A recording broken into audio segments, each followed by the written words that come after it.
a esta cuarta sesión mensual del Centro Mexicano de Córnea. Es para mí un placer presentar al doctor Raúl Suárez Sánchez, que además de ser maestro y profesor mío, pues es un experto en el área de córnea y además expresidente del Centro Mexicano y expresidente de la Sociedad Mexicana de Oftalmología. El tema de hoy es un tema apasionante, quizás son los casos más retadores en cuanto a córnea y superficie ocular se refiere. Así que Raúl, te dejo la pantalla para que coordines este fabuloso módulo. Enrique, te agradezco como siempre el que me permitas estar aquí y de antemano les agradezco a los ponentes por su participación. Si hay preguntas, por favor, envíenlas al chat para poderles ir dando salida. Bien, pues vamos a empezar con el doctor Miguel Pedrosa Ceres.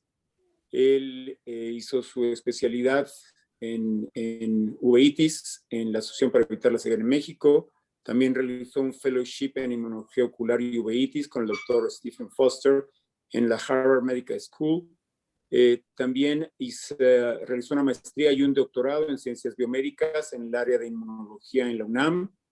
Es el actual jefe del departamento de uveitis del Instituto de Oftalmología Conde de Valenciana y es profesor de la especialidad de uveitis por la UNAM. El tema que hoy nos va a presentar es pemfigoide cicatrizal ocular. Vamos a continuar con todas las pláticas y al final haremos la mesa redonda. Miguel, si eres tan amable. Sí, bueno, muchas gracias al Centro Mexicano de Córnea por la invitación. Yo creo que sí es un tema apasionante, como dice Enrique, y ojalá haya muchas preguntas al respecto. Pasamos la que sigue, por favor. Bien, antes del tema, quiero empezar al revés. Las conjuntivitis cicatrizales son un reto en el diagnóstico y en el tratamiento, y siempre tenemos que pensar en varias entidades que nos pueden dar un cuadro de cicatrización conjuntival. Por supuesto, tal vez una de las más frecuentes, como es el pemfigoide cicatrizal, pero no olvidemos que las atopias, la rosácea, el escleroderma, quemaduras químicas o carcinomas inclusive, así como el tracoma que también lo llegamos a ver en la consulta, y otros más severos como el síndrome de Stevens-Johnson o traumas pueden ser causa de cicatrizales. Para la que sigue. Entonces, el pemfigoide de membranas mucosas, como todos sabemos, es un grupo heterogéneo de enfermedades inflamatorias autoinmunes, ampollosas, que manifiestan una variedad de lesiones en diferentes órganos. Puede ser a nivel oral, ocular, a nivel dérmico, a nivel genital, esofágico y nasofaringeo, de tal manera que hay que integrar una historia completa clínica de cada paciente. Se caracterizan estas lesiones por bulas subepiteliales con ruptura y cicatrización subsecuente. La que sigue, por favor. Entonces, en la inmunopatogénesis del pemfigoide, tenemos a la hipersensibilidad tipo 2, en donde los antígenos están unidos a células o a membranas celulares y la respuesta que desencadenan de anticuerpos junto con la fijación del complemento atraen unas células inflamatorias, neutrófilos, fagocitos que liberan los mediadores y producen el daño al tejido subyacente. La que sigue, por favor. Entonces, en el pemfigoide se han identificado varios antígenos a nivel de la membrana basal que pueden estar involucrados. El BPA1, G1 o G2, la laminina 5,6, la beta-4 integrina, proteínas epiteliales como queratina, unceína y epiproteína. Estos 8 antígenos son la base de la inmunopatogénesis en el pemfigoide. Se ha implicado una herencia probable de predisposición a la enfermedad, como es el DQB1 0301 en un 86% y el HLA-DR4 como haplotipos que pueden predisponer a un pemfigoide. En la respuesta inmune, el aumento de TNF-alfa, beta e interleucina 1, así como la depresión de interleucina 6, participan activamente en la patogénesis de la enfermedad. La infiltración que se produce de esta respuesta inmune contra la membrana basal es la que desencadena subsecuentemente que todos los mediadores produzcan el desenlace final, que es una fibrosis de todos los tejidos involucrados. La que sigue. Entonces aquí podemos ver un esquema microscópico muy interesante, en donde el inciso B nos está señalando el espacio de la membrana basal epitelial. Y como pueden ver ustedes, todas estas fibrillas y proteínas que se encuentran en ese sitio desencadenan la respuesta en el pemfigoide. La que sigue. Aquí podemos ver que el blanco o el antígeno dirigido de la respuesta inmune primordialmente se encuentra en la subunidad integrina beta 4 alfa 6, como está aquí señalado, a nivel de la lámina lúcida en la membrana basal epitelial. La que sigue. Y en una diapositiva donde vemos inmunoelectron microscopía, podemos ver en las flechas gruesas los depósitos de los componentes que dañan exactamente donde está el antígeno alfa 4 beta 6. La que sigue, por favor. Entonces hay dos hipótesis en la producción de la lesión en el pemfigoide: la susceptibilidad genética y un disparador del medio ambiente, como sucede en prácticamente todas las enfermedades autoinmunes. Este disparador puede ser probablemente medicamentos sistémicos, probablemente medicamentos tópicos, o lo más acertado en muchas autoinmunes, el disparador de un agente infeccioso desconocido. La que sigue. Esto produce una infiltración de células inflamatorias con amplificación de la respuesta inmune, los efectos de citocinas sobre fibroblastos como el factor de crecimiento tumoral beta, el interferón gamma, los cuales desencadenan una fibrosis conjuntival, cicatrización en nivel de las glándulas de meibomio y de los folículos, que producen una mala dirección de las pestañas, con una metaplasia y una disfunción de células de Goblet. La que sigue. Bien, entonces aquí podemos ver el daño visual está compuesto por todos estos parámetros, ¿no? Como es la conjuntivitis crónica, que es como se presentan los pacientes, que lleva a una fibrosis de la conjuntiva, a un ojo seco por todo el daño en la superficie, a una disfunción palpebral y a una queratopatía que finalmente produce una neovascularización a nivel de la córnea y una ceguera permanente. La que sigue. Entonces, la afectación a nivel sistémico es algo que debemos de recordar, porque todos los pacientes deben ser interrogados al momento de valorarlos en la consulta. A nivel de la mucosa oral y faringe, como la presencia de vesículas, bulas en la mucosa oral, gingivitis descamativa, lo cual se traduce en la clínica como una pérdida de peso, una disfagia, un cambio en la dieta del paciente. El paciente refiere que ya no puede ingerir alimentos sólidos, sino solamente líquidos, empieza a bajar de peso. Hay algo sistémico involucrado en estos pacientes en un porcentaje de entre un 30 a 84%.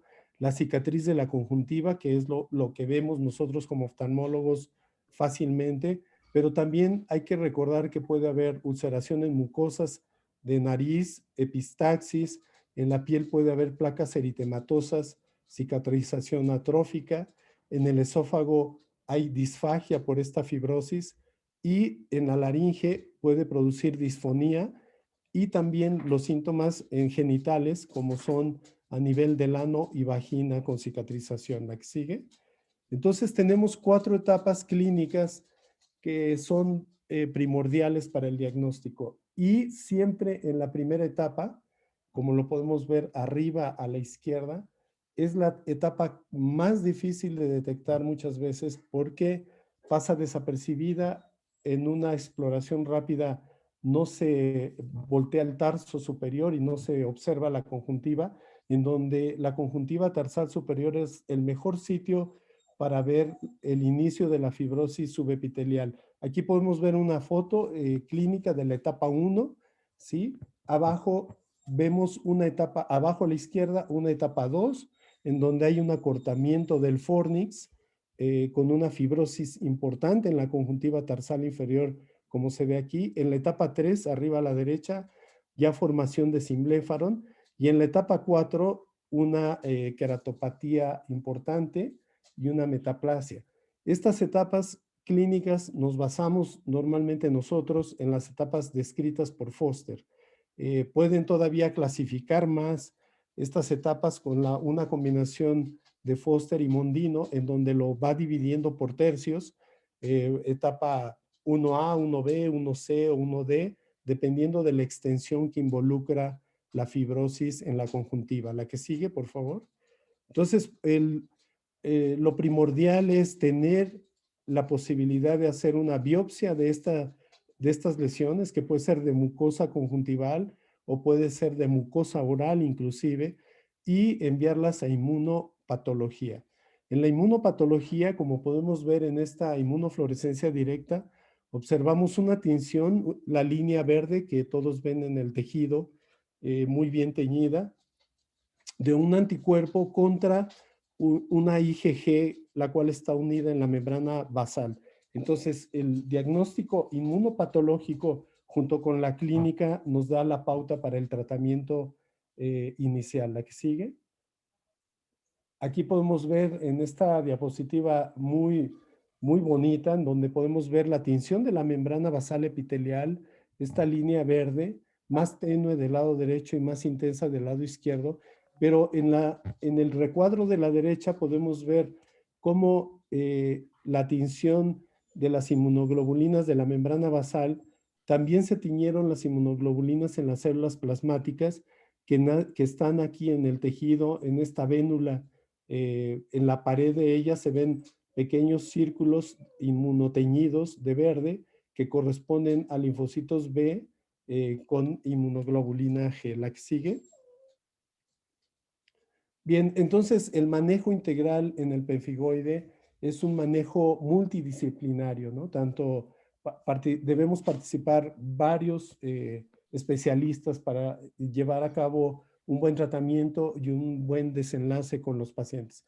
Entonces, el manejo integral, hay que recordar que es el control del daño de la superficie corneal y conjuntival, utilizar lubricantes sin conservadores, gel, gotas, oclusión de puntos si es necesario, retinoide tópico, tratar la blefaritis crónica en estos pacientes que es muy frecuente y la meibomitis, utilizar compresas tibias, higiene palpebral. Debemos pensar siempre en algún antibiótico oral como la doxiciclina, ver y tratar la epitelopatía puntata, la queratinización, si hay un defecto epitelial persistente y tener cuidado con una perforación corneal. Es importante en el pemfigoide y en todas las cicatrizales diferenciar la inflamación producida por el daño en la superficie ocular como tal contra la inflamación activa del problema inmunológico del paciente. La que sigue. Entonces, ¿cómo es el control inmunológico de la inflamación inmunológica del paciente? Con inmunosupresores sistémicos. No hay medicamentos tópicos que nos ayuden a controlar la respuesta autoinmune en los pacientes. Tenemos que saber y pensar que son pacientes que hay que inmunosuprimir intensamente, muy agresivamente para evitar la ceguera. Controlar la fibrosis, hacer una buena profilaxis de la ulceración corneal y tratar de mejorar la visión en los pacientes con ceguera corneal. El tratamiento tópico esteroideo hay que tomar en cuenta que no es efectivo para estos pacientes. La que sigue. Entonces, debemos estratificar nuestro daño a nivel ocular. Entonces, si el paciente llega con una etapa muy severa del cuadro ocular, debemos iniciar con una inmunosupresión sistémica muy agresiva. Habitualmente nosotros a estos pacientes les los colocamos bolos intravenosos de ciclofosfamida, iniciando también con bolos de metilprednisolona y posteriormente valorar qué cantidad de bolos requiere el paciente para controlar la inflamación, ¿no? Entonces, aquí podemos ver en este esquema si es una fibrosis y un cuadro muy activo y severo, iniciar con ciclofosfamida. Si es moderado, podemos iniciar con medicamentos orales. ¿Qué da buenos resultados? El Dapsone, la diamino-dimetilsulfona, que controla un buen porcentaje de los pacientes, hasta 70% de los pacientes llegan a tener una respuesta adecuada. Sin embargo, actualmente es difícil conseguirla en nuestro medio. También podría tratarse con metotrexate, con micofenolato de mofetilo, aciatropina, o muchas veces son pacientes que requieren una combinación de 2, 3 o hasta 4 inmunosupresores para poder controlar la enfermedad. Si estos tratamientos iniciales, tanto en el pemfigoide leve, moderado o el severo, no funcionan, debemos de pasar al siguiente paso, como es la utilización de un anticuerpo monoclonal contra el linfocito B, que es el rituximab, o la aplicación de inmunoglobulina intravenosa, o la combinación de ambos, como ya hay estudios en donde la combinación de ambos es mucho más efectiva que la utilización de uno solo de ellos, o algunos otros modificadores de la respuesta biológica, como son el infliximab o el adalimumab, que son anti-TNFs. La que sigue. Entonces, ya hay aparentemente terapias tópicas para cicatrización. Yo creo que pocas personas tenemos experiencia en esto, pero por ejemplo la inhibición de la LDH, que es la aldehído deshidrogenasa, catalizan la oxidación de los aldehídos y ayudan a evitar que no se forme una fibrosis extensa. La perfenidona, donde se anula la síntesis de colágeno estimulada por TGF beta 1 o anticuerpos anti-TNF-alfa inyectados subconjuntivalmente, los cuales están en estudio. La que sigue. Bien, en resumen, las cicatrizales ocurren como una consecuencia de varias enfermedades sistémicas que pueden producir ceguera. Hay que tener en cuenta que el desenlace final es la ceguera en estos pacientes. Pero también hay cuadros de conjuntivitis cicatrizales que son potencialmente letales, por ejemplo, el Stevens-Johnson. Llegar al diagnóstico correcto y elegir el mejor tratamiento y lo más pronto posible requiere un estudio sistemático y multidisciplinario. La que sigue.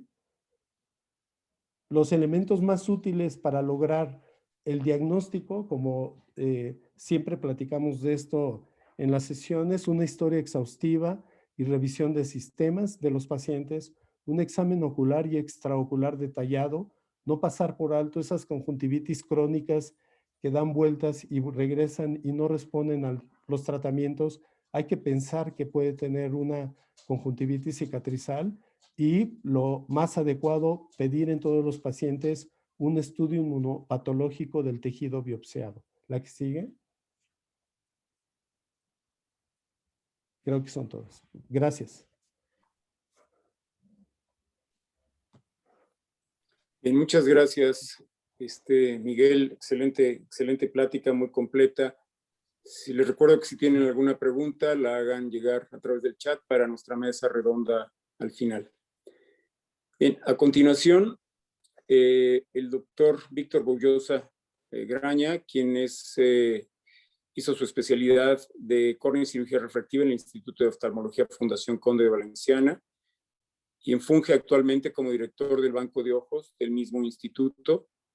Él también es médico adjunto del Servicio de Córnea y Cirugía Refractiva del Instituto Conde de Valenciana. Actualmente es vocal en el Centro Mexicano de Córnea y Cirugía Refractiva y adscrito al Servicio de Oftalmología del Hospital Español. El doctor Boullosa nos va a presentar síndrome de Stevens-Johnson. Víctor, por favor.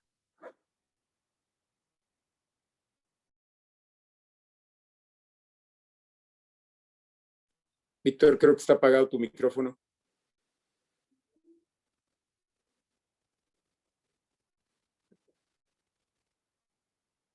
¿Me escuchas, Víctor?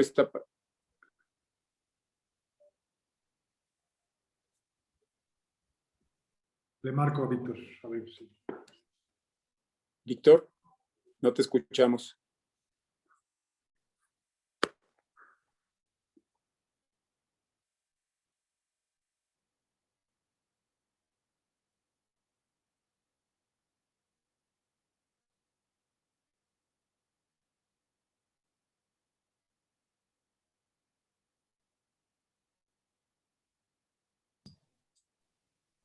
Martín, tú le puedes... Ah, ya está. Ya estás. Bueno, Ya está, ya está. Ya estás. Ya estás ahí. ok. Bueno, quiero agradecer al comité organizador el haberme invitado a participar en esta sesión académica y quiero agradecer también al doctor Enrique Grau y a la doctora Carla Arteaga por su contribución en esta presentación. Entonces, a mí el tema que me toca abordar es el síndrome de Stevens-Johnson dentro de estas enfermedades cicatrizales de la córnea. Y entonces, para entrar en tema, vamos a decir que el Stevens-Johnson es una enfermedad sistémica rara y potencialmente mortal que tiene una alta morbilidad. Es una reacción cutánea adversa severa y que se ha asociado a una hipersensibilidad tipo 4.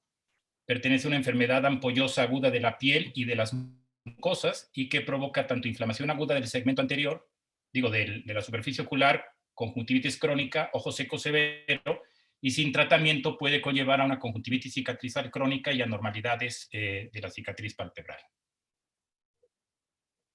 ¿Sí me oyen? Sí, te escuchamos, Víctor. Si no quieres prender tu pantalla, a lo mejor. Sí, muy bien, muy bien. Es que aquí déjame ver si puedo quitar esto. ¿Puedes encender tu video? Ahí. Ahí ya. Ahí estás. Perfecto. Perfecto. Entonces, vamos a ver que en la clasificación del síndrome de Stevens-Johnson y la necrólisis epidérmica tóxica son dos entidades de la misma enfermedad con diferente grado de severidad. Como podemos observar en estas imágenes, el Stevens-Johnson se caracteriza por tener afectado aproximadamente menos del 10% de la superficie cutánea, en la cual la superficie cutánea se desprende.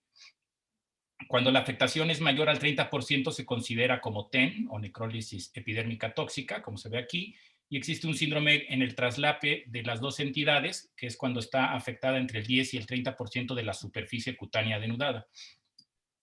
Por norma, normalmente el Stevens-Johnson afecta tanto la piel y al menos dos membranas mucosas. La incidencia de esta enfermedad es alrededor de 1.2 a 6 casos por millón en el Stevens-Johnson y de 0.4 a 1.2 casos por millón en la necrólisis epidérmica tóxica. Esta incidencia va aumentando con la edad y en pacientes con VIH positivo. La mortalidad en el Stevens-Johnson se calcula en 1 al 5% y en el TEN de 25 a 35%. Aquí podemos observar el artículo original de Stevens y Johnson, donde describieron esta enfermedad como una nueva fiebre eruptiva asociada con estomatitis y oftalmía. Originalmente fue descrita por Albert Mason Stevens y Frank Chambliss Johnson, que eran pediatras, en 1922. Y originalmente se creía que parecía un eritema multiforme. El eritema multiforme es una enfermedad descrita en 1866 por Ferdinand Boebra, que decía que existía una enfermedad aguda de piel y mucosas con vesículas y ampollas que son muy parecidas al Stevens-Johnson. Esta descripción se hizo primero en dos niños de 7 y 8 años, como vemos en esta fotografía. Esta fue tomada del artículo original, es el caso número 1. Al día número 13, donde se pueden ver las 150 tomas a las dos enfermedades dentro de eritema multiforme. Al Stevens-Johnson lo puso como eritema multiforme mayor y al eritema multiforme menor como el eritema multiforme. En 1956, Alan Leal, que es un dermatólogo escocés, fue el primero en describir el TEN, y en 1990 estos autores, Bastuji y Rouillot, separaron el eritema multiforme mayor del Stevens-Johnson. Aquí puse una tabla para hacer el diagnóstico diferencial entre el eritema multiforme y el Stevens-Johnson. La afectación de la piel es menor en el eritema multiforme y muy amplia en el Stevens-Johnson y en el TEN. La afectación de mucosas es mínima o inexistente en el eritema multiforme, mientras que en el Stevens-Johnson y en el TEN es frecuente. El signo de Nikolsky positivo, que es presionar una de las lesiones y que provoca desprendimiento de la dermis, incluso con traumas mínimos, está ausente en el eritema multiforme y muy presente en el Stevens-Johnson. El eritema multiforme presenta prodromos leves o nulos, mientras que el Stevens-Johnson sí los presenta. Estos prodromos generalmente son con fiebre de larga duración, artralgias, mialgias, y etcétera. La severidad es muy importante. Mientras el eritema multiforme es autolimitado y no deja secuelas, el Stevens-Johnson es progresiva y con muchas secuelas. Y las causas finalmente se asocian más el Mycoplasma pneumoniae y el herpes simple al eritema multiforme, mientras que el Stevens-Johnson y el TEN está más asociado a medicamentos, aunque también pueden ser infecciosos.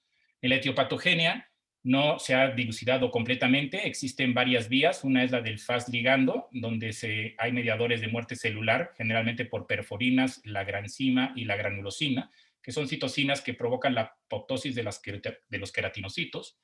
Hay una predisposición genética, generalmente por el HLA-B12. Las que más se han asociado a complicaciones oculares en el Stevens-Johnson son del subgrupo HLA-BW44 y HLA-DQB1. También se ha visto un aumento de interleucina 15 y existe aparentemente una normalidad en la respuesta inmune innata en un paciente que está previamente genéticamente predispuesto.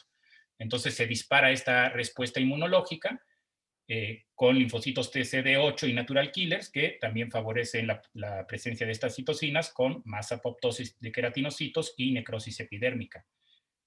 En los laboratorios se pueden encontrar linfopenia, anemia, hipoalbuminemia, aumento del nitrógeno ureico en sangre y aumento de la glucosa, y se ha visto que la neutropenia conlleva a un mal pronóstico.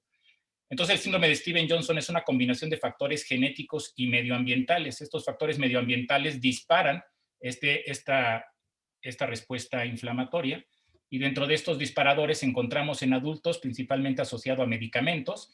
En este estudio, que se llama el Euroscar Study, se vieron cuáles eran los medicamentos que estaban más relacionados con el Stevens-Johnson, donde aparece la nevirapina, la motrigina, carbamazepina, sulfasalacina, lopurinol, cefalosporinas, antiinflamatorios no esteroideos, entre otros. También se ha visto que pacientes con cáncer tienen más riesgo de presentar Stevens-Johnson, y también se ha asociado a los medicamentos de las quimioterapias. En los niños es más común las causas infecciosas, generalmente por Mycoplasma pneumoniae, aunque hay también otros virus como el Epstein-Barr, citomegalovirus, Coxsackie, herpes, VIH, bacterias, Streptococo beta hemolítico, micobacterias, etc. En cerca de un 30% no se encuentra una causa desencadenante y se engloba dentro del grupo de las idiopáticas, y también se han encontrado asociación con medios de contraste y vacunas como la del sarampión, paperas y rubiola. Pasando ahora a las características clínicas, lo vamos a dividir en agudo, subagudo y crónico. En el agudo generalmente ocurre en las primeras 2 semanas de evolución. El gran problema aquí es que es raro que un oftalmólogo revise a estos pacientes, precisamente porque, como es una urgencia, están generalmente en unidad de cuidados intensivos o en unidad de quemados. Entonces, es difícil que lo podamos revisar nosotros. Las principales signos que se encuentran en esta etapa son conjuntivitis bilateral, aproximadamente en un 15 a 75% de los casos, y úlcera corneal en un 25% de los pacientes. Después pasa la etapa subaguda, donde ya existe una resolución de las lesiones en la piel, pero persiste un ojo rojo progresivo con conjuntivitis cicatrizante crónica, triquiasis y irregularidad del margen palpebral. Y en la etapa crónica, la que evolucionan aproximadamente el 35% de estos pacientes, se presenta inflamación y ulceración progresiva de la superficie ocular, destrucción importante de la glándula lagrimal y de las glándulas de meibomio, acortación de los fondos de saco, lo que provoca entropión y triquiasis, destrucción de las stem cell limbales, ojo seco severo, queratinización de la superficie ocular, y llega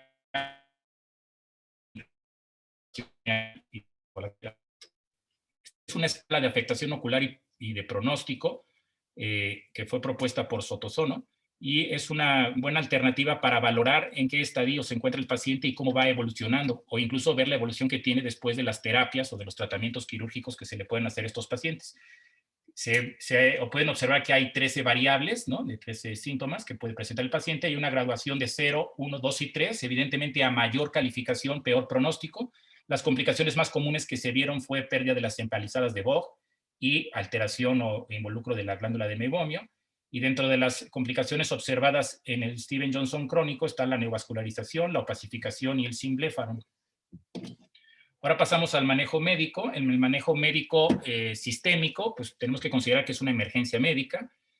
Primero se tienen que hacer medidas generales para mejorar las condiciones sistémicas del paciente y prevenir las secuelas cicatrizales. En este momento se tiene que echar mano de un equipo multidisciplinario de cirujanos, dermatólogos, intensivistas, oftalmólogos, etcétera. Lo más primordial es realizar un diagnóstico temprano y lo primero es suspender el agente causal si es que se determina y ingresar al paciente generalmente a unidad de cuidados intensivos. Se tiene que realizar terapia de soporte con nutrición parenteral, control del dolor, monitoreo de signos vitales y los cuidados de piel, que generalmente se colocan nitrato de plata, gasas húmedas, etcétera, igual que en los quemados. Se ha propuesto la administración de terapia inmunosupresora, tanto con corticosteroides o con inmunoglobulina G intravenosa. Estas terapias son controversiales, hay grupos que lo apoyan, proponiendo que se deben de administrar de 500 a 1000 miligramos al día por 3 a 4 días y que está asociado a una disminución en complicaciones. Pero existen otros grupos que están en contra y que dicen que estas terapias inmunosupresoras aumentan el riesgo de infección, pueden enmascarar la septicemia, disminuyen la epitelización y aumentan la mortalidad. Entonces, cada grupo lo utiliza o no dependiendo de sus criterios. Existe también terapia inmunomoduladora con inhibidor del factor del TNF-alfa, como el infliximab o el etanercept, del factor de necrosis tumoral. Y el problema es que estos estudios se basan en la supervivencia del paciente y no en el pronóstico ocular. Entonces, no se sabe qué tanto pueda esto influir en la etapa crónica de la enfermedad. Y también otro gran problema es que son enfermedades raras, por lo tanto, todos los estudios no hay ensayos clínicos controlados y los tamaños de la muestra generalmente son pequeños.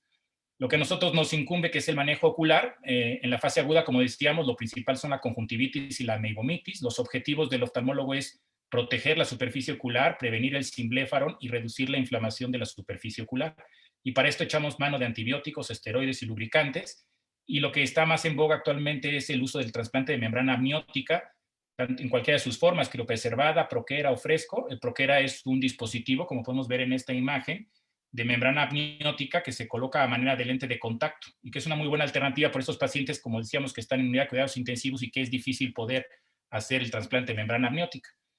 En los estudios generalmente les va mejor con el trasplante de membrana amniótica porque se cubren tanto los párpados como toda la superficie ocular, a diferencia del proquera que solamente cubre la córnea. Pero es muy complicado a veces realizarlo porque en unidad de cuidados intensivos muchas veces no se cuenta con el microscopio o las condiciones del paciente no permiten que se lleve a quirófano para poderlo colocar adecuadamente. Los mejores resultados que se han visto con la membrana amniótica es cuando se hace de forma temprana, en menos de 15 días desde que iniciaron los síntomas. Esta membrana se debe colocar en los 4 párpados y en toda la superficie ocular.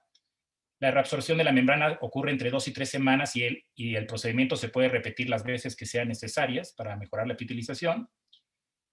Y la técnica es realizar una sutura de tracción con seda 6 ceros en el párpado, se limpia las pseudomembranas y el borde palpebral, se coloca la membrana amniótica y se ancla ya sea con Vicryl 8 ceros o también se puede echar mano de pegamento tisular. Después se coloca esta membrana hacia el fornix con la ayuda de un gancho de estrabismo y se fija al fornix con una seda 6 ceros y finalmente se coloca un lente de contacto y un conformador. Su y colaboradores reportaron buenos resultados con esta técnica en enfermedades de moderada a severa a 3 meses, con mejoría en el 96% de aquellos pacientes que se utilizaron amnios versus 65% de los que se utilizó medicamento. En la etapa subaguda y crónica, que ocurre generalmente en el 35% de los pacientes, presentan afectación ocular. Y aquí los objetivos es limitar la inflamación, corregir las anormalidades del margen palpebral y la rehabilitación visual. Esta sequedad de la superficie ocular conlleva alteraciones en los componentes de la película lagrimal, cicatrices,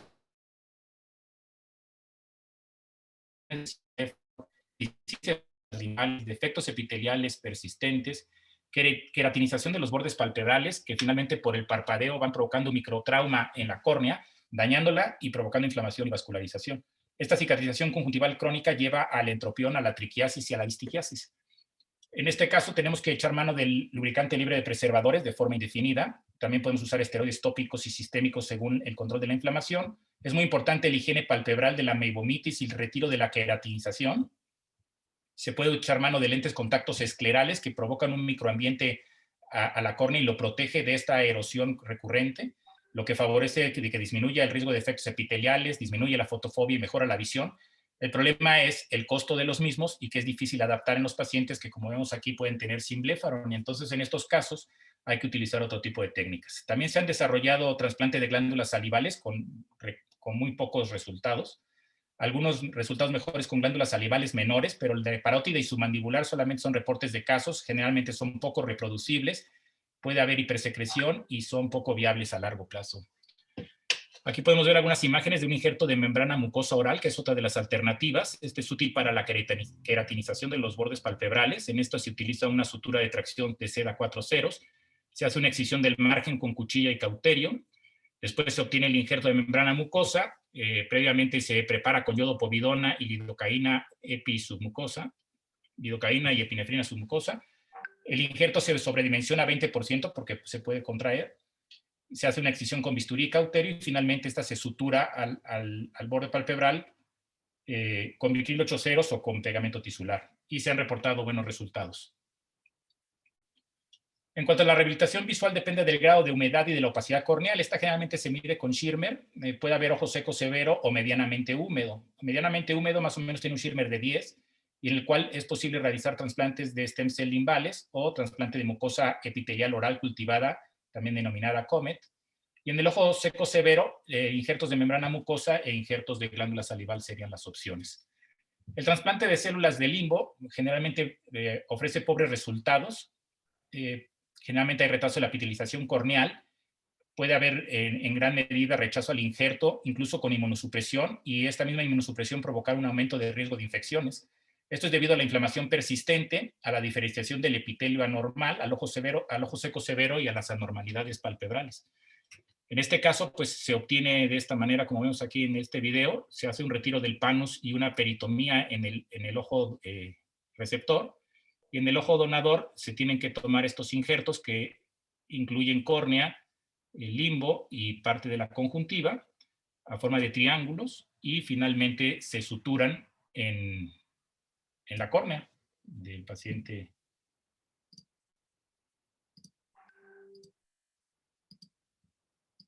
Como se observa aquí en esta imagen. Otra alternativa también que está en boga es el trasplante de mucosa epitelial oral cultivada. Esta se hace en muy pocos lugares. Fue descrito por Nakamura en el 2002. Utiliza una lámina de mucosa epitelial oral autóloga sobre una membrana amniótica. En esta se hace una peritomía de 360 grados con la remoción del tejido fibroso subconjuntival y el panus. Se coloca un mitomicina en el espacio subconjuntival por 4 o 5 minutos. Si existe simbléfaro, se tiene que retirar y se coloca membrana amniótica, y después se coloca este injerto COMET de 19 milímetros sobre la córnea y finalmente un lente de contacto. En los estudios, aunque son pocos, se ha visto buenos resultados tanto en la epitelización como en la mejoría de la agudeza visual. Y en el estadio final existe queratinización y ojo seco severo, y aquí el objetivo es la rehabilitación visual. En estos casos no es posible realizar queratoplastías penetrantes, ni trasplantes de limbo, ni COMET. La queratoprótesis es la única alternativa. Existen varias queratoprótesis, las más usadas es la Boston K-Pro y la otra es la osteodontoqueratoprótesis. Aquí podemos ver imágenes de la queratoprótesis de Boston. Se han visto resultados poco favorables en Steven Johnson en comparación con otras causas. Yaguti reportó agudezas visuales de menos de 20/200 a 2 años en el 33% de los pacientes que fueron sometidos a esta intervención en Steven Johnson, y Puhari visiones de mayor a 20/200 a 2 años en el 62.5% de los pacientes, y de estos el 46% lo mantuvo a 5 años en Steven Johnson. Este es un video también de una queratoprótesis de Boston, donde primero se tiene que retirar la córnea, después se tiene que quitar tanto el iris como el cristalino, o en este caso el lente intraocular.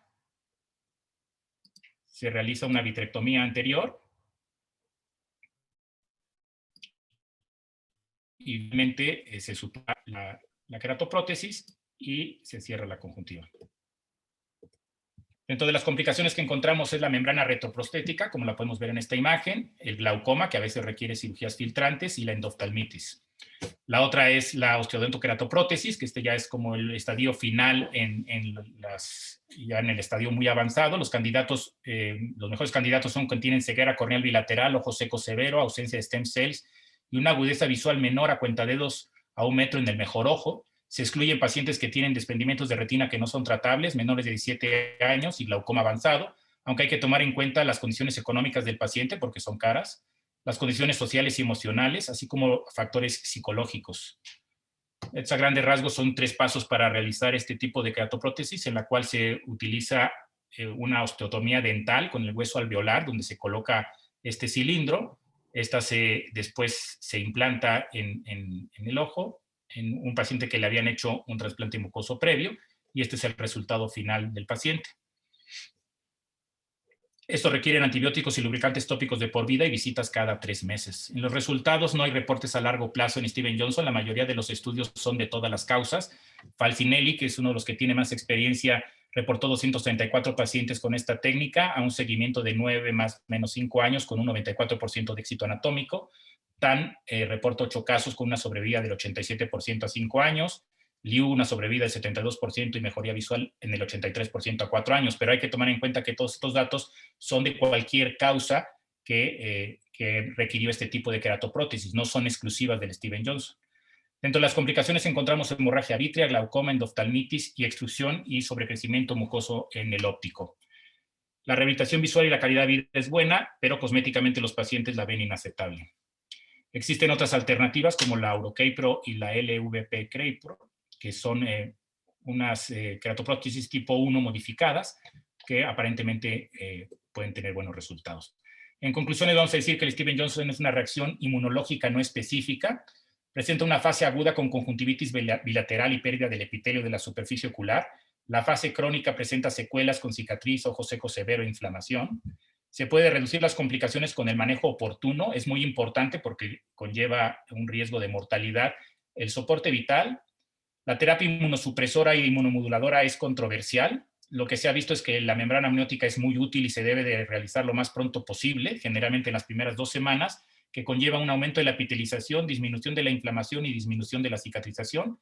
En la etapa crónica se presenta ojo seco severo con alteraciones del margen palpebral y deficiencia de las stem cells. Aquí la eficacia es limitada de las terapias inmunológicas. Los injertos de glándulas salivales, aunque son raros, es una opción. Y aquí los objetivos es corregir las anormalidades del margen palpebral, proteger la superficie ocular de la queratinalización del párpado. Se puede echar mano del injerto de membrana mucosa para estabilizar la superficie ocular y reducir este microtrauma corneal, así como los lentes corneales esclerales, siempre y cuando no exista simbléfano. Y ya en la fase terminal, echar mano de las queratoprótesis, que es una opción de rehabilitación visual, aunque no tienen tan buenos resultados, pero ofrece mejores resultados que la no intervención. Es todo, muchas gracias. Muchas gracias, Víctor. Muy completa tu plática y muy clara. Bien, y finalmente vamos a pasar al último tema. La doctora Denise Loyola García hizo su especialidad en oftalmología en la Fundación Conde de Valenciana, su alta especialidad en córnea y cirugía refractiva y enfermedades externas en el Instituto de Oftalmología y Ciencias Visuales, Escuela de Medicina y Ciencias de la Salud del Tecnológico de Monterrey. Tiene un doctorado en Ciencias Clínicas en la Escuela de Medicina y Ciencias Clínicas del TEC de Monterrey. Actualmente es profesor clínico del TEC Salud, profesor de la cátedra del Programa de Residencias Médicas de Escuela de Medicina y Ciencias de la Salud del TEC de Monterrey e investigadora asociada del GIEG en terapias innovadoras en oftalmología y ciencias visuales. Ella nos va a presentar enfermedad de injerto versus huésped. Doctora.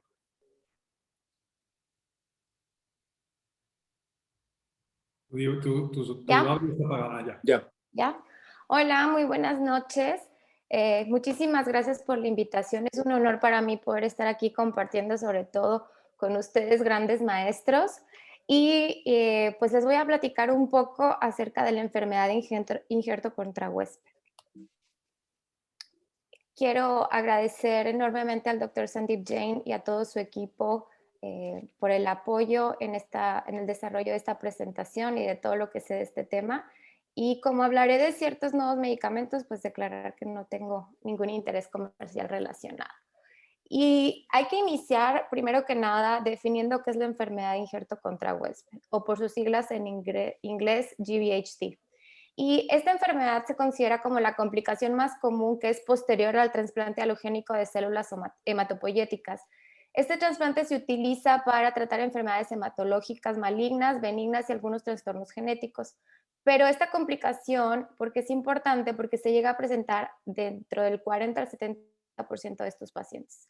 De los diferentes tipos de trasplantes que existen el autólogo, el alogénico y el singénico. El singénico es el que utiliza a gemelos idénticos, y del que vamos a hablar el día de hoy es del halogénico, en donde se busca encontrar una compatibilidad HLA y donde se puede tomar de sangre periférica, de cordón umbilical o de médula ósea, y estas células se trasplantan al paciente. Podemos ver aquí en este diagrama, que a lo mejor está un poquito denso, qué es lo que está pasando en estos pacientes. Generalmente los pacientes tienen que ser preparados para poder recibir este trasplante, ya sea con algunos agentes quimiotóxicos, tiene que haber algún tipo de antibiótico, alguna radiación, y este daño va a generar en las células, sobre todo en los tejidos, una liberación de factor de necrosis tumoral y factores inflamatorios, que una vez que este tejido es donado, pues lo que va a pasar es que las células presentadoras de antígeno están más sensibles y van a reconocer a estos linfocitos T del donador. Los linfocitos T del donador, principalmente el TH1, TH17, van a empezar a desencadenar esta inflamación y van a activar a lo que son los linfocitos citotóxicos como CD4 y CD8. Estos se encargan principalmente de toda esta inflamación y en consecuencia un daño a los tejidos. Y si a lo mejor estaba un poquito confusa, bueno, pues imaginémonos que es así como todos conocen Star Wars, y es como cuando se encuentra Luke con su padre, que a lo mejor pudieran ser compatibles, suponiendo que son los dos familiares, como en el caso de buscar una compatibilidad de HLA. Sin embargo, pues uno no quiere estar con el otro, lo rechaza, no lo reconoce y empiezan a atacarse. Y eso es más o menos lo que pasa a grandes rasgos en este tipo de enfermedad. Este es un diagrama un poquito más cargado, donde nos dice de forma más específica cómo están funcionando estos linfocitos T, que son los principales encargados de la respuesta exagerada o la patología en estos pacientes. Y por lo que se los quiero mostrar más que nada es porque podemos ver aquí en cada diferente etapa cómo nos encontramos actualmente con diferentes estrategias de tratamiento, ¿no? Esto es más para el tratamiento sistémico de los pacientes, pero es ahí como podemos enfocarnos actualmente. Y bueno, hablando de las complicaciones o de lo que es en verdad la enfermedad de injerto contra huésped, como mencionaba, se va a presentar en el 40 al 70% de los pacientes, puede afectar a un solo órgano o puede ser multiorgánico. Generalmente va a afectar la piel, el sistema gastrointestinal, hígado, pulmón, mucosa oral o la superficie ocular. Anteriormente se clasificaba a la enfermedad de injerto contra huésped en aguda y crónica, y esto dependía, siendo en aguda si se llegaba a presentar dentro de los primeros 100 días después del trasplante, y crónica si se presentaba después de estos primeros 100 días. Generalmente la aguda se iba a presentar como una alteración en la piel, un rash generalizado, problemas gastrointestinales e incluso aumento de enzimas hepáticas. Y la crónica con las complicaciones más relacionadas en piel, ojo, igual tracto gastrointestinal y mucosa oral.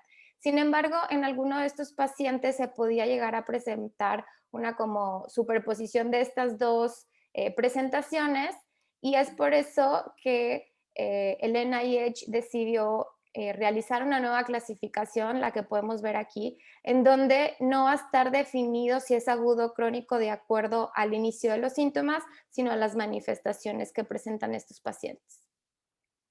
Bueno, ¿por qué les estoy hablando acerca de pulmón, piel y trasplante? Pues aunque no lo crean y a lo mejor estén así viendo su computadora ahorita y no sabiendo por qué estamos tocando este tema en una plática de córnea, pues es importante que lo conozcamos, ya que, como les había mencionado, dentro de la enfermedad de injerto contra huésped de tipo crónico, el ojo es la más común, ¿ok? Entonces vamos a ir viendo la importancia y sobre todo, ¿por qué? Porque es una enfermedad que va a afectar gravemente a la calidad de vida de nuestros pacientes. Lamentablemente aquí estos pacientes, digamos que sienten que están cambiando una enfermedad por otra, ya que este trasplante llega a ser bastante curativo respecto a la enfermedad inicial. Sin embargo, esta complicación los va a acompañar por el resto de su vida. Podemos ver aquí cómo las afectaciones severas de la superficie ocular están relacionadas con muchos problemas de depresión y ansiedad, y es por eso la importancia de hablar el día de hoy de ellas. ¿Y cómo vamos a diagnosticarla? Bueno, tenemos dos criterios. Vamos a tocar primero que nada el criterio diagnóstico que se realizó en el Consenso Internacional. Este es un grupo que está conformado por expertos del tema tanto en Europa como en Estados Unidos, y ellos decidieron realizar un nuevo criterio diagnóstico que fuera más fácil y más enfocado a los pacientes con enfermedad de injerto contra huésped ocular. Y como podemos ver aquí, toma estos 4 parámetros y los vamos a hacer, se van a graduar de acuerdo a la severidad. Vamos a tomar en cuenta el OSDI, el test de Schirmer, vamos a evaluar qué tan afectada está la superficie ocular, así como el enrojecimiento. Como podemos ver aquí, de acuerdo a esta severidad, vamos a ir dando cierto puntaje, e incluso en estos pacientes, si no podemos saber si es solamente ocular o sistémico, al hacer esta puntuación, la gran mayoría de los pacientes podemos dar el diagnóstico de enfermedad de injerto contra huésped definitiva, sea solamente con la evaluación ocular. Es por eso que es sumamente importante. Y en cuanto al criterio del consenso del NIH, ellos lo que toman más en cuenta es la afectación en la calidad de vida asociado a sus síntomas. ¿Qué pruebas diagnósticas tenemos además de las que ya les mencioné, como es el test de Schirmer, como es la tinción de la superficie ocular? Bueno, hoy en día podemos ayudarnos de la osmolaridad de la lágrima, hacer un estudio más profundo de las glándulas de meibomio mediante meibomiografía, evaluar de forma no invasiva el tiempo de ruptura y el enrojecimiento, y hacer también un análisis de la inflamación de la superficie con el test de Inflamadry que evalúa el MMP9. Aquí en esta foto podemos ver en el lado superior izquierdo un paciente que es sano. Podemos ver su tiempo de ruptura de la película lagrimal, que es completamente normal. Vemos como las millas y la superficie se ve íntegra en comparación con un paciente que tiene GVHD. Podemos ver también en estas imágenes la correlación que tiene el test positivo del Inflamadry, así como la alteración en la osmolaridad de la lágrima. Esta es una herramienta que podemos utilizar para diagnosticarlo también, el grado de la inflamación, y dependiendo de cómo se pinte esta línea rosa, como en un test de embarazo, nos va a decir si hay inflamación o no, y de acuerdo a la intensidad de cómo se pinte es como podemos clasificarlo en el grado de severidad. Y bueno, hablamos mucho de cosas que ya conocemos de ojo seco y de pruebas diagnósticas. Sin embargo, es bien importante recalcar que este no es solo otro ojo seco, ¿no? Aquí sabemos que en este caso la inflamación y la cicatrización son componentes muy importantes. Vamos a tener la presencia de SLK, una queratoconjuntivitis límbica superior, la presencia de queratitis filamentosa, y esto va a estar dado por el rol que juega el sistema inmune sobre la superficie ocular, así como la cicatrización, que va a estar conformada por atrofia de las glándulas de meibomio y la fibrosis subconjuntival. Podemos ver aquí que la unidad funcional de la superficie ocular va a estar completamente alterada en estos pacientes, y podemos observar aquí en estas fotos clínicas la presencia de SLK, que es muy característica, con la rectificación de los vasos superiores que tiñen a la hora de aplicar tinciones vitales. En este estudio, donde estamos evaluando las glándulas de meibomio, podemos ver en este paciente como hay una atrofia o pérdida prácticamente de todas las glándulas superiores, igual que en el ojo contralateral, y también podemos ver aquí en el EP-View cómo hay una afectación de esa calidad del meibom. Aquí podemos compararlo con un paciente que no tiene ninguna afectación como este tipo. También se van a caracterizar estos pacientes por alteración del borde palpebral. Vamos a ver cómo hay una queratinización progresiva del borde de los párpados, que puede llegar o ir progresando de acuerdo a la severidad y si no se controla la inflamación, como este caso que vemos allá. Y no solo eso, tenemos la fibrosis subconjuntival, que ya se ha mencionado en las pláticas anteriores, que puede ser desde algo más leve, como vemos en las imágenes derechas, a algo más severo, como en las que vemos en su lado izquierdo. En los pacientes que presentan también una inflamación crónica, podemos llegarnos a encontrar con la presencia de una metaplasia escamosa, como la podemos ver en esta zona, que al utilizar las tinciones es más evidente, y pues también son pacientes que lamentablemente padecen de defectos epiteliales persistentes o la presencia de queratitis filamentosa, la cual sabemos que es sumamente dolorosa. Y una vez que ya pudimos diagnosticar a nuestro paciente, ¿cómo lo vamos a tratar? A diferencia de este tipo de abordaje que nosotros todos conocemos como el ojo seco tradicional, en este tipo de pacientes el enfoque es descendente. ¿A qué me refiero con eso? A que tenemos que empezar inicialmente de forma agresiva para tratar de controlar la inflamación de una forma muy rápida y de esta forma poder promover la revitalización y el control de la inflamación de la superficie.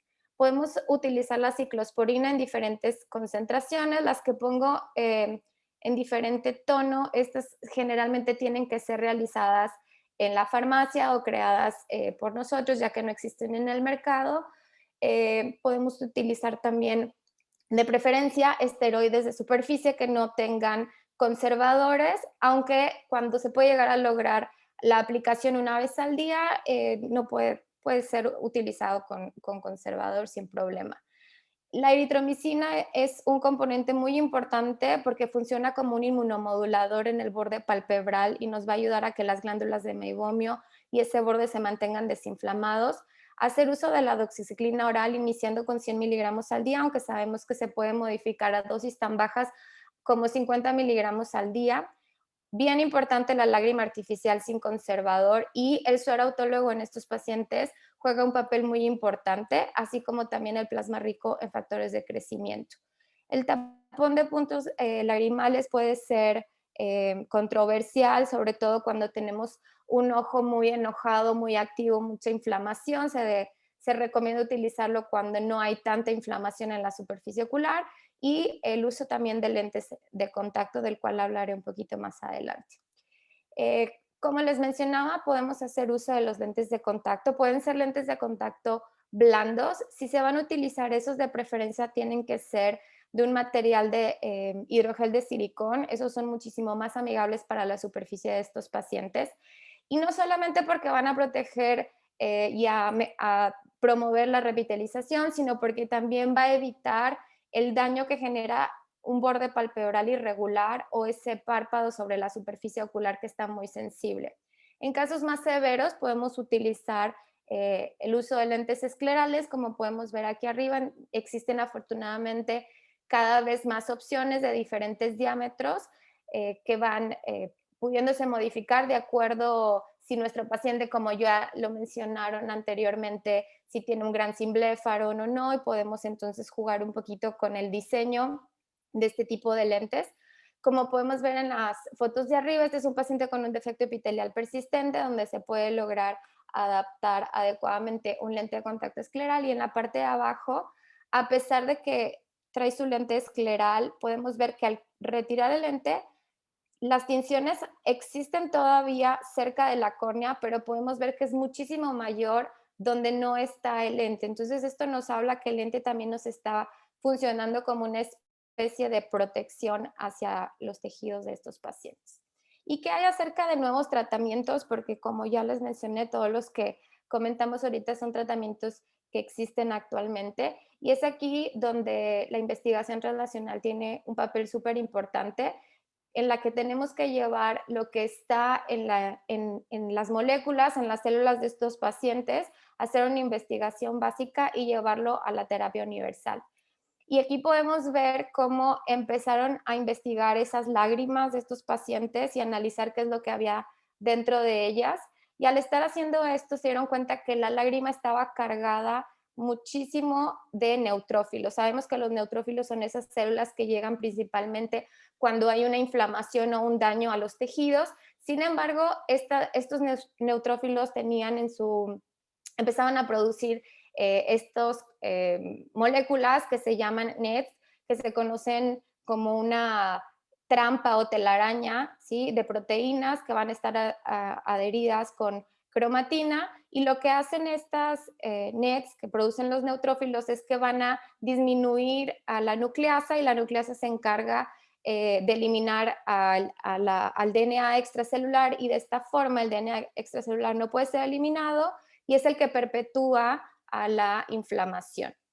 Podemos observar cómo incluso en México se han investigado acerca de estas moléculas, y aquí podemos ver ya más específicamente sobre el ojo cuál es el componente que tienen en la inflamación de estos pacientes. Como les comentaba, tienen esta forma como de telaraña y todas las reacciones que van a generar, y no solamente se llegaron a encontrar a estos NETs, sino también a los ACPAs, o como se conoce como estos anticuerpos que son anticitrulinados de la proteína citronilada. Y es importante porque de aquí nacen nuevas estrategias para poder tratar a los pacientes, como es la brimonidina, las gotas de DNasa, de heparina e incluso de inmunoglobulina.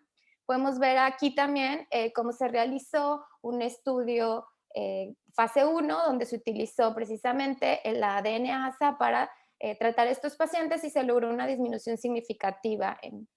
El uso de la brimonidina empezó también como un estudio piloto, se logró llevarlo a un ensayo clínico que actualmente se encuentra en fase 3, y lo que se ha encontrado, como ven aquí, después del tratamiento con la brimonidina en nanoemulsión, una disminución precisamente del enrojecimiento de los síntomas y de la fibrosis.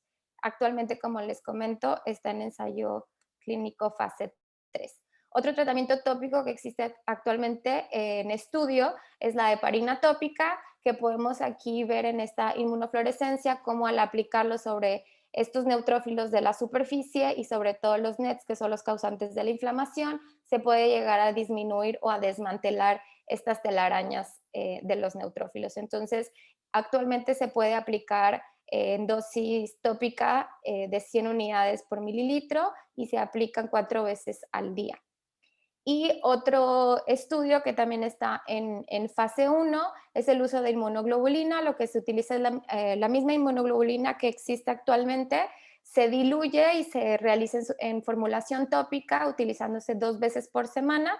Y como podemos ver aquí, la gran diferencia que hay entre el basal y a las 8 semanas de tratamiento, sobre todo en las tinciones de la conjuntiva, incluso de la córnea. Y este es el estudio o el grupo control, donde no tenía la inmunoglobulina, como incluso se ve que están peor después de la aplicación del placebo. ¿Cuáles son las recomendaciones para evaluar estos pacientes? Previamente era posterior al trasplante. Ahora lo que se sugiere es que cualquier paciente que vaya a ser sometido a un trasplante de células hematopoyéticas tiene que ser visto por un oftalmólogo. Hay que realizar, como bien lo mencioné anteriormente, lo que es el OSDE y las tinciones vitales, y posterior al trasplante, a los 3 meses hay que reevaluar y volver a hacer las tinciones, y dependiendo si el paciente está presentando datos de enfermedad de injerto contra huésped o no, se puede individualizar el tratamiento. Y bueno, para concluir, recordar que la enfermedad de injerto contra huésped ocular no es solo otro ojo seco. El diagnóstico temprano hace toda la diferencia en estos pacientes. Hay que hacer un abordaje inicial agresivo, sobre todo para evitar el punto de no retorno. El manejo debe ser multidisciplinario, como ya lo hemos tocado durante toda la noche del día de hoy, y es bien importante siempre orientar y asesorar al paciente. No me queda nada más que agradecer al grupo de investigación de enfermedad de injerto contra huésped, donde tuve la fortuna de estar unos meses, y a todos ustedes por escucharme y estar aquí el día de hoy. Gracias. Doctora Denise, muchas gracias. También excelente plática, muy, muy clara. Y vamos a pasar a una breve mesa redonda de preguntas y respuestas. Vamos a empezar ahora por contigo, Denise. Ahí en el chat alguien pregunta sobre el uso de insulina tópica. Hola, buenas noches. Pues no, para este tipo de pacientes yo no tengo experiencia con la insulina. Sé que hay ciertos reportes de la insulina, sobre todo para mejorar la creatitis neurotrófica, pero el principal componente que desencadena todo esto en estos pacientes es la inflamación. Entonces aquí lo más importante es tratar de controlar la inflamación y posteriormente con una buena adaptación del ente escleral se han logrado muy buenos resultados, pero no con la insulina, no tengo la verdad la experiencia y no con estos pacientes. Muy bien, gracias. Vamos a tratar de abordar algunos puntos, creo que pues, también hay residentes en la sesión, y tratar algunos puntos en donde que les quede claro cuáles son las indicaciones tanto de diagnóstico como de tratamiento.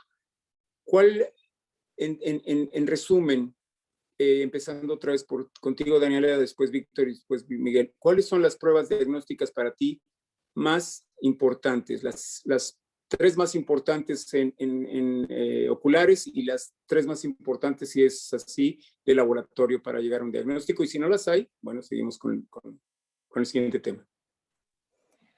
Bueno, hablando específicamente de la enfermedad de injerto contra huésped, clínicas, ¿no? No hay nada en este caso que se lleve a las clínicas del lugar, ¿no? Lo más importante es, y yo diría, el test de Schirmer y las tinciones vitales, esas no deben de faltar en la evaluación de la superficie ocular.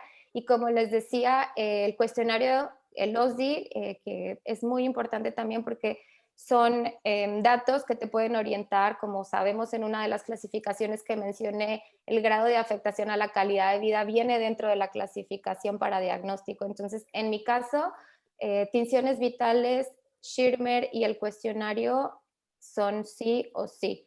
Si ya puedo hacer ayuda diagnóstica con, no sé, algún aparato como la meibomiografía o incluso el MP9, pues estaría increíble. Pero creo que no, cosas más prácticas, más clínicas.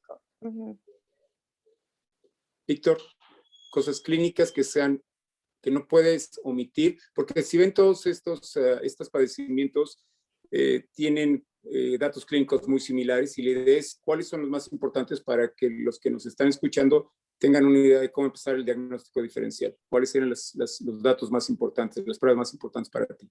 Sí, desde luego, el diagnóstico diferencial son estas, porque todas forman conjuntivitis cicatrizales, ¿no? Es más que nada la historia clínica, ¿no? En este caso, el reporte, pues, como generalmente es una emergencia médica, pues tiene el antecedente de haber estado en cuidados intensivos, en el de haber presentado la exposición a algún fármaco que haya desencadenado la respuesta inflamatoria, ¿no?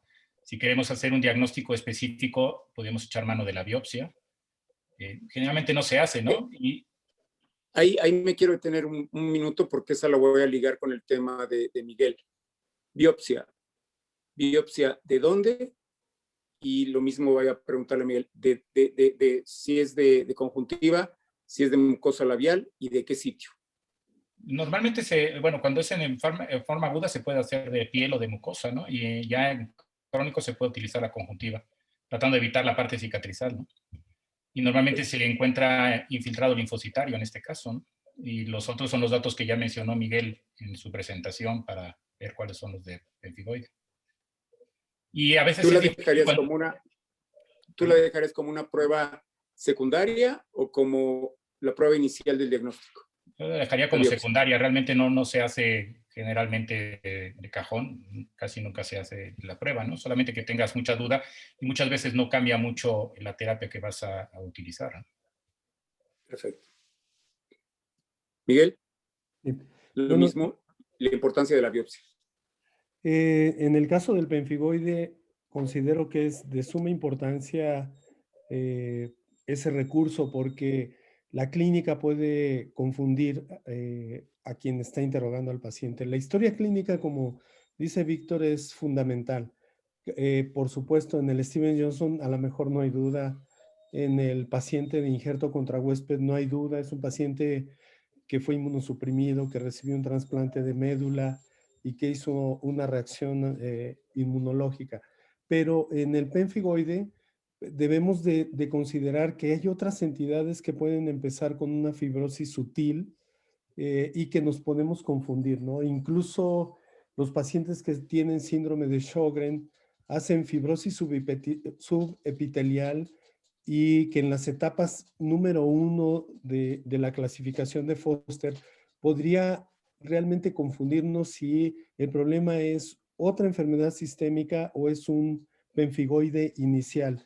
Entonces la biopsia es un segundo componente importante para el diagnóstico en el caso de penfigoide. Yo creo que todo paciente debería de biopsiarse. Claro que la clínica nos da la pauta para el tratamiento. A veces no tenemos... Oye, perdón que pregunte, Miguel. Cuando una biopsia sale negativa, Exacto. que no es raro, y la sospecha sigue ahí, ¿cuánto tiempo después vuelves a biopsiar? No, bueno, probablemente se puede volver a biopsiar en 2, 3 meses, pero no, a lo mejor ahí ya no es tanto qué espero de la siguiente biopsia. Lo que yo haría es tratar al paciente. Entonces, clínicamente sospecho que sí es un penfigoide porque ya descarté otras entidades, un carcinoma, un Sjögren, una viral que me dejó fibrosis, etcétera. Entonces, lo trato como un penfigoide con inmunosupresores y veo la respuesta al tratamiento. Cuando ya veo respuesta al tratamiento, ya no dudo de mi diagnóstico porque las biopsias, como tú lo mencionas, no son positivas en el 100%, ¿de acuerdo? Entonces la biopsia es, en este caso, como una protección también para nosotros como médicos. Voy a inmunosuprimir al paciente, pero ¿en base a qué lo voy a inmunosuprimir? Entonces, el paciente debe estar estudiado exhaustivamente, tener todos los recursos, utilizar todos los recursos que tenemos a la mano para darle un tratamiento más adecuado. Miguel, de manera muy breve, ¿cómo decides si tomarla de conjuntiva o de mucosa labial? Hemos hecho biopsias de mucosa labial y son indistintas. Realmente tenemos mayor facilidad de hacerlo en conjuntiva, pero también de pacientes que hemos tenido de mucosa labial pueden darnos positividad. Sí se puede hacer, es indistinto y ambas pueden mostrar los depósitos de inmunoglobulinas en la membrana basal. Muy bien. Vamos a... Quería comentar algo nomás ahí también con el doctor Pedrosa. Es súper importante la toma de fotografías, ¿no? Cuando muchas veces estamos en ese punto en el que no sabemos si sí es o no es, o empezamos a ver ciertos cambios, como que el seguir a los pacientes mediante fotografía es muy importante. Y también descartar antiglaucomatosos, porque sabemos que hay medicamentos antiglaucomatosos que causan una fibrosis subconjuntival muy importante que también pudiera como hacernos ruido en esos casos. Tú misma, Denise, tú misma, y pasando ya un poco más al tratamiento, me gustaría escuchar opinión de los tres sobre, y de hecho son las preguntas, sobre esferoautólogo y sobre tacrolimus. ¿En qué casos? Empezando con Denise. Bueno, para empezar por el suero autólogo, creo que es una herramienta excelente que tenemos para tratar a los pacientes con enfermedad severa de la superficie. Yo creo que en cualquiera de estos tres, sobre todo en pacientes con enfermedad de injerto contra huésped, es muy útil. Se puede utilizar al 20 o al 50%. Hay varios estudios que no encuentran diferencia entre el porcentaje entre 20 y 50%. Sabemos que obviamente el 50% tienes más riesgo de infección, ¿sí? Se puede sobreinfectar el suero. Hay que explicarle muy bien al paciente la forma de aplicárselo, decirle cuánto tiempo dura, y pues sí, es caro también para ciertos pacientes, pero creo que puede ser, no que creo que pueda, es muy buena opción para estos pacientes. Incluso también se puede utilizar dentro del lente escleral y también se obtienen grandes beneficios. Pero sí hay que dar hay que tener mucha vigilancia porque sí pueden sobreinfectarse con el uso del suero. Claro. Víctor.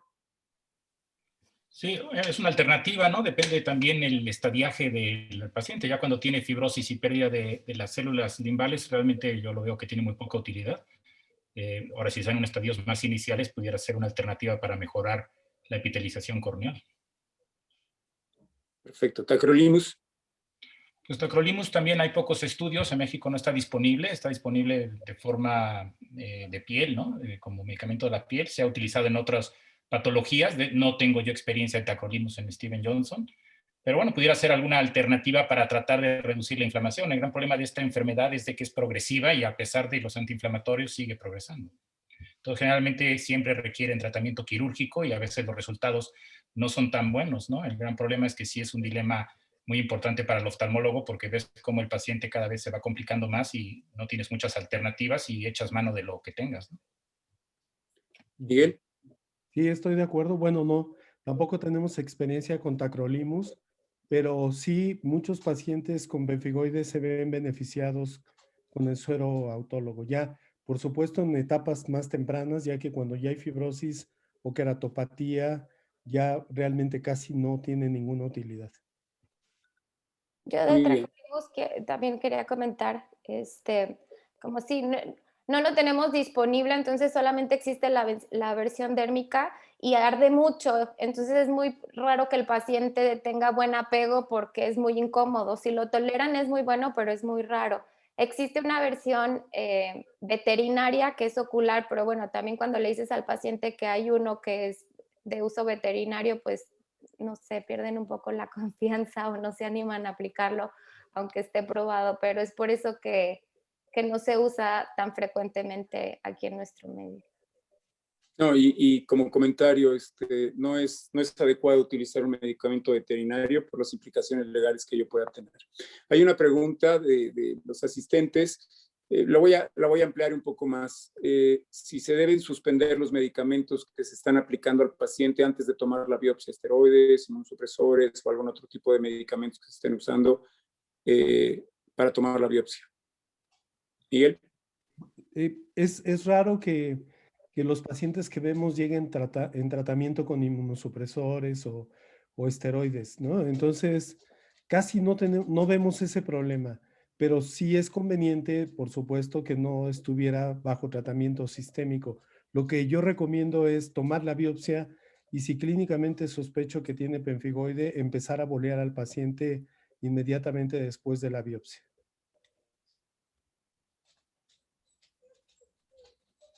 Bien. Una pregunta más, si nos pueden ampliar sobre el uso de heparina tópica. Yo lo que tuve la experiencia se estaba utilizando como en un ensayo clínico. Hasta el momento no existe, no está autorizado por FDA, está en ensayos clínicos. A mí me tocó estar cuando se estaba realizando un fase 1 y se prepara en formulación tópica como cualquier colirio. Y hasta el momento los resultados son buenos, pero todavía no se está corriendo una fase 2 del estudio. Se quedó ahorita en fase 1, es lo que se lleva hasta el momento. Bien. Enrique, ¿algún comentario? No, si ya vas a terminar, pues agradecerles a ti, Raúl, por coordinar este maravilloso y la verdad fantástica. Yo aprendí muchísimo. Sesión del Centro Mexicano de Córnea. Agradecerle, por supuesto, a Víctor, a Miguel, a Denise, su participación, el tiempo que se tomaron en preparar las pláticas y en presentar. Estuvo maravilloso, que todos sigan bien, hay que seguirnos cuidando y ojalá nos podamos ver pronto. Raúl. Bien, pues entonces, en obvio de tiempo, muchas gracias a todos por su participación y a todos los asistentes por estar hoy aquí con nosotros. Enrique, mil gracias otra vez. Que tengan... Gracias, Martín, gracias, Hila, por la ayuda siempre. Nos vemos el próximo mes y cuídense. Hasta luego. Gracias, bye. Bye. Gracias. Hasta luego, doctor. Hasta luego. Hasta luego. Hasta luego, doctores. Buenas noches. Buenas noches. Cuídense. Buenas noches. Adiós.